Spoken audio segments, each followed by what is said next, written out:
Thank you. I'll tell you about one of my former clients, Mofibo. But first, I will tell you about a startup not that far away from here. The Blue Planet, the big aquarium, very typical startup story. They made this fantastic aquarium, and they made a lot of fuss about the new thing, and 1 million customers or visitors came the first year. And if you go out to the aquarium today, there's almost no people there. And they, as I heard it, they have big hangovers in the marketing department because they didn't get hold of any of the visitors' data or email permissions or anything. They just went there. A lot of people had a really bad experience because there were people all over, and now they don't know how they can get them back. And for me, it's really a typical story about a lot of companies. They have this startup process. You develop your company and your product, you release it, you scale it, and all your resources go towards making it bigger and better and going out to more countries, more languages, more segments, everything. But efficient communication with your users come at what stage? When I meet startups, normally it is 2 years after they started. They have this curve where no customers coming, then they're gaining a lot of customers, and then at some point the customers are not coming that rapidly, and then they think, oh, we have to keep on to the customers we already have, but they forgot to get the email permission or the information about them that they could keep on communicating. And then just one slide about customer engagement versus traditional loyalty, and then I'll come back to the case with Mofibo. We all want loyal customers, but it's very difficult to figure out when a customer is loyal. So you can ask them, are you loyal to my company? And you can figure out if someone's saying we're loyal to your company, but it's really difficult to use it communication-wise. So we are seeing this new term, customer engagement. And what you're doing with customer engagement is you can see how people who are loyal to your company, how they are engaging, if they are opening emails, if they are logging on to your website, what they're doing, what information you have. And you can use your data sources to create an engagement profile or an engagement level, and that's a more data-driven way to figure out if your customers will stay longer than traditional loyalty. You probably know Mofibo. It's about, I think it's 1.5, 2 years old. The concept is that the customer pays 99 kroner a month, and then they can read all the books they want online. When the customer's read more than 10% of a book, Mofibo has to pay the publisher. So you're reading a lot. If you're reading 11% of a lot of books, you're very expensive to Mofibo. Also, the more recent the book, the more expensive it is for Mofibo to buy older books they have bought in bulks. So if they can get people to read a lot of old books, it will be a good value for them. And if you read a lot of the new books, it's very expensive. So they have to make sure that the customer are engaged, but not too engaged. So if they have, for instance, an unemployed teacher of some kind that can read books all day, it will be really, really bad business. So they have made to make sure that people are sort of holding on, but not too engaged. Just one thing more. When we start talking to Mofibo, they were about 3, 4, 5 months old, and they were paying a lot of attention to making the app work better and the usability and all that stuff. And we said you have to make all these push email programs, keep on to the customer, make sure they are happy with your product and communicating in different stages. And they said, okay, sounds reasonable, but that's not where we want to place our resources. So if you can do it or will do it for us, then it could be of interest. And we said we believe so much in this business case that we'll do it for free if we can get an upside. And we discussed it different ways, and finally they said that if you believe it so much, then we'll pay you the normal way. And after 5-6 months, the board of directors decided that what we were doing was so important that they insourced everything, and we lost them as a customer. We have this customer journey pre-sign up where they enter the website and they have to give some different information, free trial.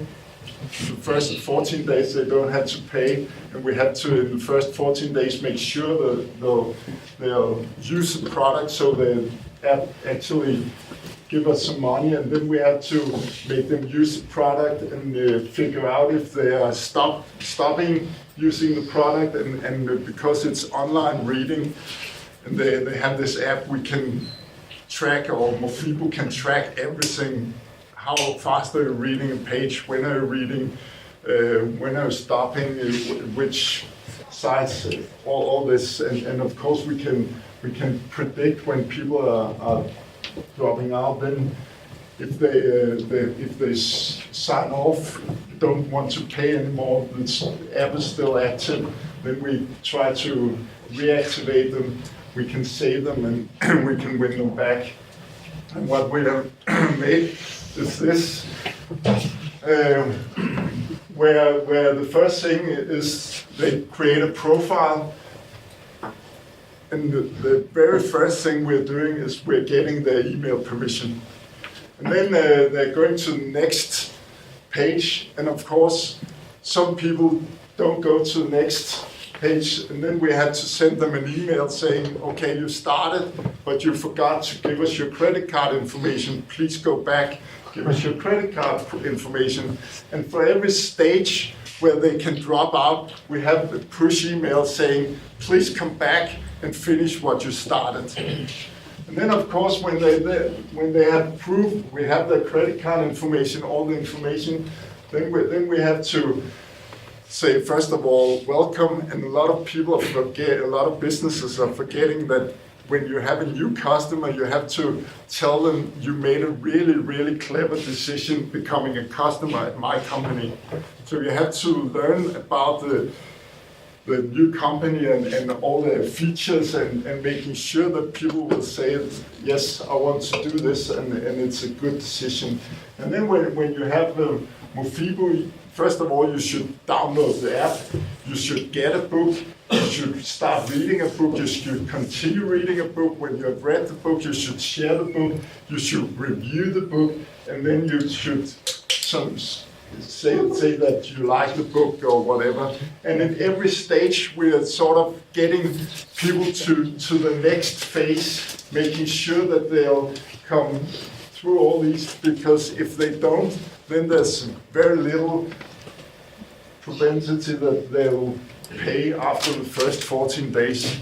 And then we're having this engagement model where we, based on how well they're performing and all what we can track, have these different engagement levels, and we track the engagement after 48 hours, after 8 days, and after 15 days.